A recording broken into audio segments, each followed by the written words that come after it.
Assalamualaikum warahmatullahi wabarakatuh. Perkenalkan, nama saya Ana Syukratu Aliyah dengan NIM 11210210000095 kelas 4B Ilmu Perpustakaan. Pada kesempatan kali ini saya akan membahas mengenai isi buku Filsafat Teknologi dan ide tentang dunia manusia dan alat.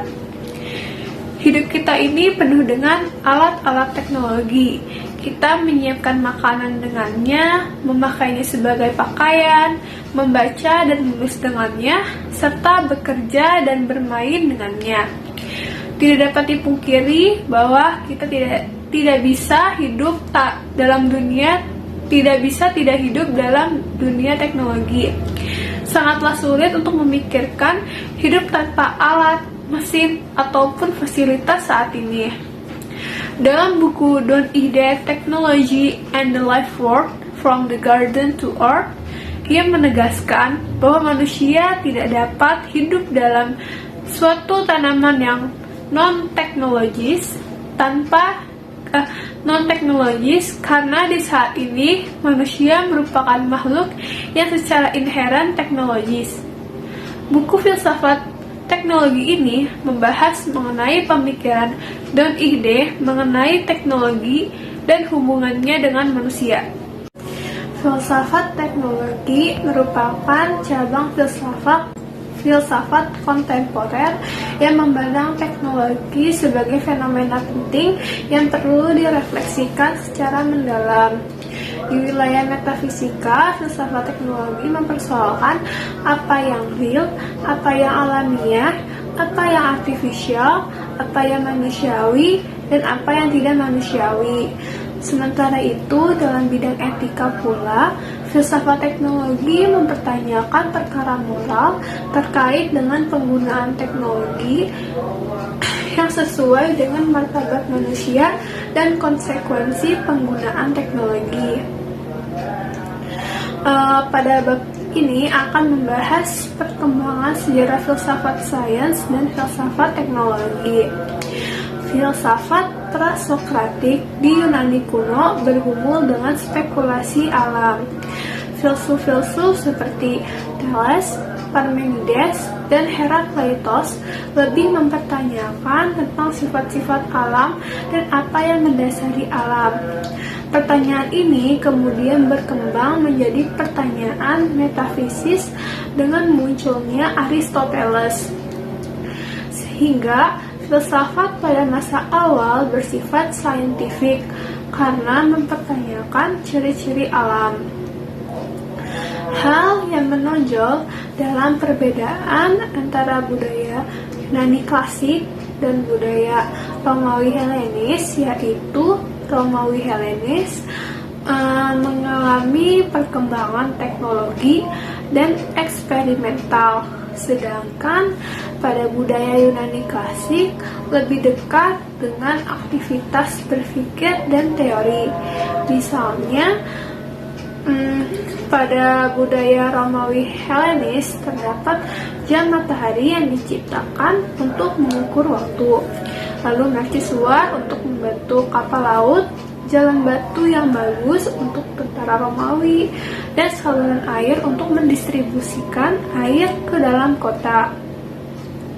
Kondisi dunia filsafat mulai berubah dengan munculnya 3 aliran yang menentukan arah filsafat pada abad ke-20, yaitu yang pertama itu ada pragmatisme dari John Dewey, lalu yang kedua ada positivisme atau logis dari Lingkaran Wina, dan yang terakhir fenomenologi dari Edmund Husserl. Masing-masing aliran ini memiliki metodenya sendiri, seperti pragmatisme yang lebih terarah kepada penyelesaian masalah, lalu positivisme yang menjadikan sains sebagai pusat epistemologinya dengan metode empiris, logika, dan analitik linguistik. Lalu yang terakhir fenomenologi yang merupakan sains pengalaman yang rigid dengan memikirkan prasangka-prasangka. Ketiganya ini mengakui bahwa sains dan metode sains pertama-tama sebagai rasional dan kritis, maka filsafat pun lebih terfokus pada masalah yang lebih konkret, lebih partikular, dan lebih analitik, yang sangat berbeda dengan filsafat sebelumnya yang penuh dengan metafisik abstrak. Lalu pada abad ke-20 muncul teknologi tinggi dan sains beralih menjadi technoscience. Istilah ini berarti sains dan teknologi bukan dua wilayah yang terpisah, melainkan dua bidang yang saling terhubung.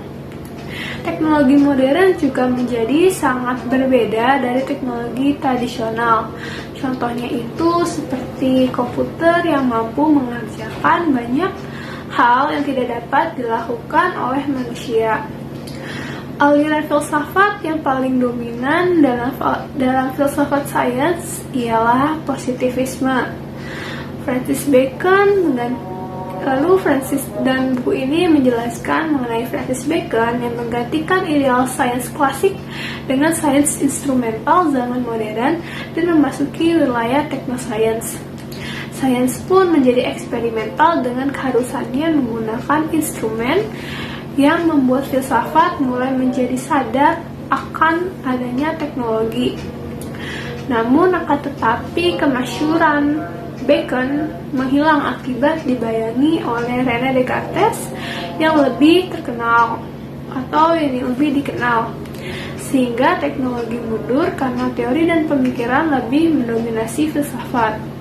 Sementara filsafat kian kokoh dalam periode metafisika, teknologi pun mengalami kejayaannya pada masa era revolusi industri melalui mesin-mesin besar yang diciptakannya.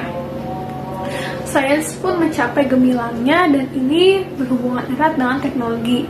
Contohnya pada mesin uap, hukum termodinamika yang ditemukan bukan pada masalah alam, melainkan pada masalah yang dihadapi ketika menjalankan mesin uap.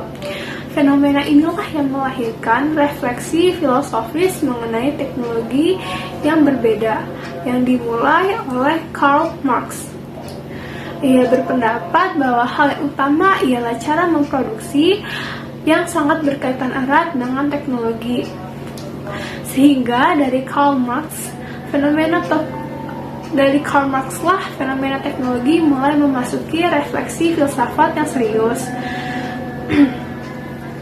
Lalu pada tahun 1970-an dan 1980-an, tulisan-tulisan filsafat mengenai teknologi mulai marak.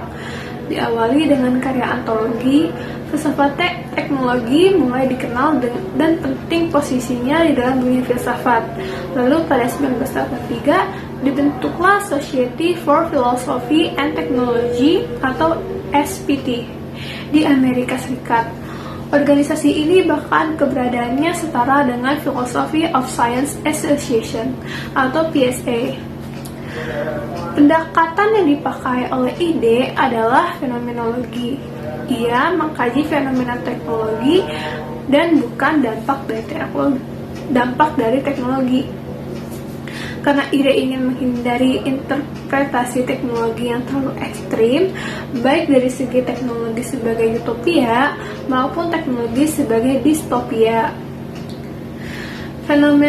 Fenomenologi ide dapat dikatakan klasik karena masih menggunakan pengalaman intuisi dan mencari kompleksitas pengalaman. Namun, fenomenologinya mampu melampaui fenomenologi klasik dalam arti menjadi pasca fenomenologi, walaupun masih mengutamakan pengalaman. Itu tidak lagi merujuk pada ego transendental, tapi menggunakan teori variasi yang memandang teknologi dihasilkan tidak selalu mengikuti kehendak tuannya.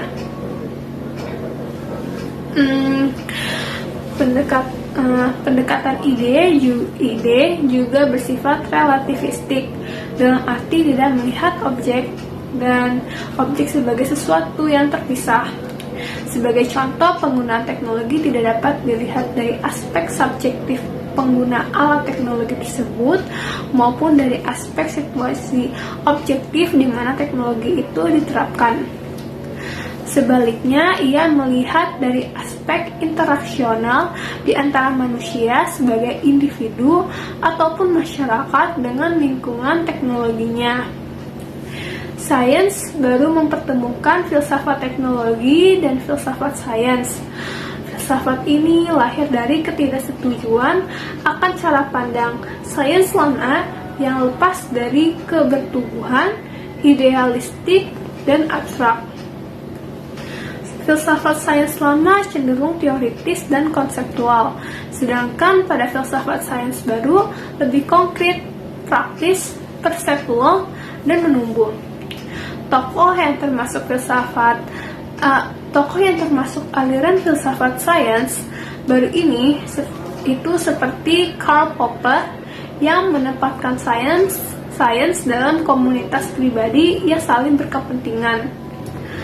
Realisme instrumental lahir sebagai perwujudan teknologi dari sains yang berjalan melalui penggunaan instrumen dan di dalam situasi eksperimental. Mengikuti Heidegger yang mengatakan bahwa teknologi menyikapi cara berada di dunia, ide menunjukkan bahwa teknologi menyingkap dunia mikro dan makro yang berada di luar jangkauan indera. Teknologi instrumen dilihat secara positif dalam arti instrumen menyampaikan ciri-ciri entitas, seperti menunjukkan kemampuan instrumen, meningkatkan persepsi, dan buat apa yang sebelumnya teoritis teramati. Di antara para filsuf yang memikirkan persoalan teknologi secara serius, Heidegger dapat disebut sebagai perintis pemikiran filosofis mengenai teknologi. Heidegger menjadikan teknologi sebagai pokok sentral dalam filsafat dan mempertimbangkan teknologi sebagai permasalahan ontologis. Menurut ide filsafat teknologi, Heidegger berciri fenomenologis yang dalam arti menunjukkan fondasi eksistensial dalam teknologi. Teknologi Heidegger membebaskan teknologi dari penafsiran subjektivistik dan semata-mata instrumentalistis dan menjadikannya persoalan pokok filsafat. Bagaimana Heidegger akhirnya menyimpulkan bahwa teknologi adalah suatu penyingkapan kebenaran? Heidegger memulai pembahasannya dengan merujuk pada yang ontis, yakni teknologi dilihat dalam kehidupan sehari-hari dari sudut pandang instrumental. Itu berarti kita mempertanyakan dalam kondisi apa sesuatu itu menjadi sarana dan tujuan. Suatu sarana ialah suatu cara atau jalan yang melaluinya dipengaruhi dan dicapai segala sesuatu yang memiliki efek sebagai konsekuensinya yang disebut sebab. Oleh karena itu, seandainya teknologi dipandang sebagai instrumen, kita dapat membahas dengan sebab akibat. Heidegger juga menguraikan masalah ini dengan agak panjang dan sekaligus mengajukan contoh piala perak untuk menjelaskan 4 sebab yang berasal dari Aristoteles. Selanjutnya, sebagaimana yang diungkapkan oleh Heidegger, manusia juga dapat menjadi persediaan, yaitu sebagai sumber daya manusia atau SDM. Namun manusia mempunyai pendiriannya sendiri dan masuk ke dalam proses mengatur, sehingga ia tidak sepenuhnya menjadi persediaan seperti entitas-entitas lain.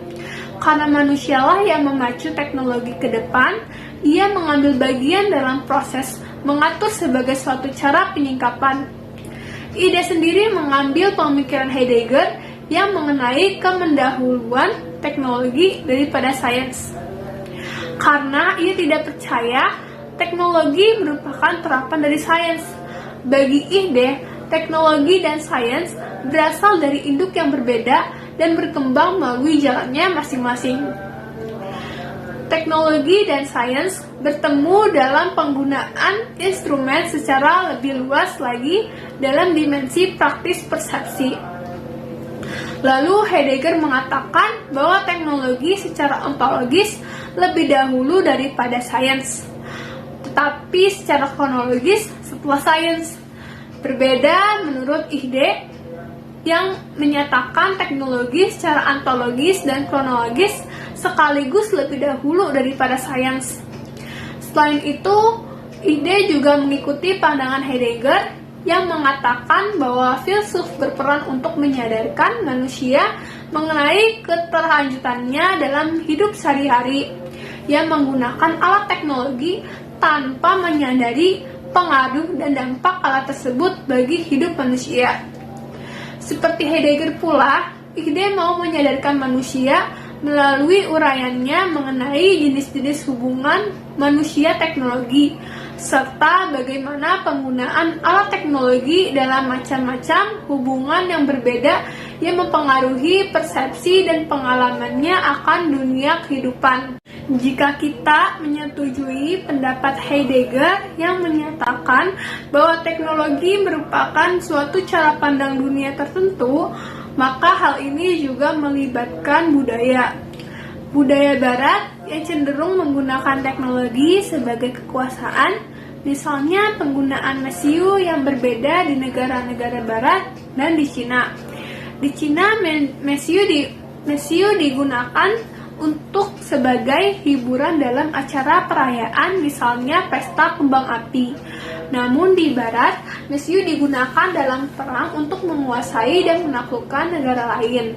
Contoh ini menunjukkan tertanamnya teknologi dalam budaya tertentu, yang dapat disimpulkan bahwa teknologi bersifat netral karena tidak mengandung tujuan-tujuan pada dirinya sendiri. Teknologi hanya tergantung pada konteks penggunaannya dalam budaya yang berbeda. Akan tetapi, menurut Ide, pendapat ini merupakan abstraksi yang tidak mempertimbangkan relasi alat dan budaya. Karena alat teknologi tidaklah netral, tapi memiliki kecenderungan untuk mengarahkan dan dengan demikian tidak bebas nilai. Plurikulturalitas merupakan suatu bentuk multikulturalitas yang menjadi akibat pengaruh teknologi. Plurikulturalitas tidak netral karena pluralitas itu merupakan suatu pencapaian. Ia menghadang kembalinya monokulturalitas. Ini menghargai dan menikmati keberagaman dalam keberagaman. Setiap budaya dihormati dan tidak ada budaya yang dianggap lebih unggul. Plurikulturalitas terjadi berkat teknologi, khususnya melalui teknologi citra yang disebut sebagai media oleh Ide. Teknologi citra adalah teknologi yang menggunakan citra yang tidak bergerak atau citra yang bergerak. Oleh karena itu, indera yang digunakan untuk menyerap teknologi citra adalah indera penglihatan. Bagi Ide, secara fenomenologi, citra adalah benda pada dirinya sendiri, yaitu fenomena yang jelas lain dan jelas secara visual. Apa yang dilihat seharusnya dianalisis berdasarkan konteks dan bidang di mana bentuk visual itu mempresentasikan dirinya. Namun, citra berbeda, karena citra mempunyai penampilannya sendiri dan bukan representasi dari sesuatu. Citra merupakan presentasi dari dirinya. Teknologi citra yang berkembang lebih jauh adalah film atau foto yang menunjukkan gerakan. Ide mengatakan bahwa televisi pada tahun 1960-an dan 1970-an telah membawa realitas Perang Vietnam dalam setiap rumah di Amerika Serikat. Perang Vietnam ini ditujukan seperti apa adanya yang dampaknya adalah kebencian terhadap perang. Namun, teknologi citra ini dibatasi oleh teknologinya sendiri. Keterbatasan teknologi citra terjadi pada ruang citra yang diperantarai layar dan merupakan presentasi yang dapat dinyalakan ketika perlu. Keterbatasan ini menunjukkan perbedaan yang sungguh jelas dengan ruang biasa yang dihayati manusia. Dalam arti tertentu, teknologi citra tidak akan mendominasi hidup sehari-hari manusia karena pembatasan teknologi ini. Fenomena citra memainkan peran yang penting. Siapa yang punya akses terhadap teknologi ini, siapa yang menguasainya, dan siapa yang menggunakannya secara efektif akan memiliki pengaruh besar dalam dunia kehidupan. Namun, teknologi citra ini bukanlah satu-satunya teknologi yang mempengaruhi hidup kita. Peranan teknologi citra sangat signifikan sebagai penghubung sistem komunikasi global dan medium bagi perubahan sosial budaya yang berpengaruh. Sekian dari saya, mohon maaf jika ada kesalahan kata. Wassalamualaikum warahmatullahi wabarakatuh.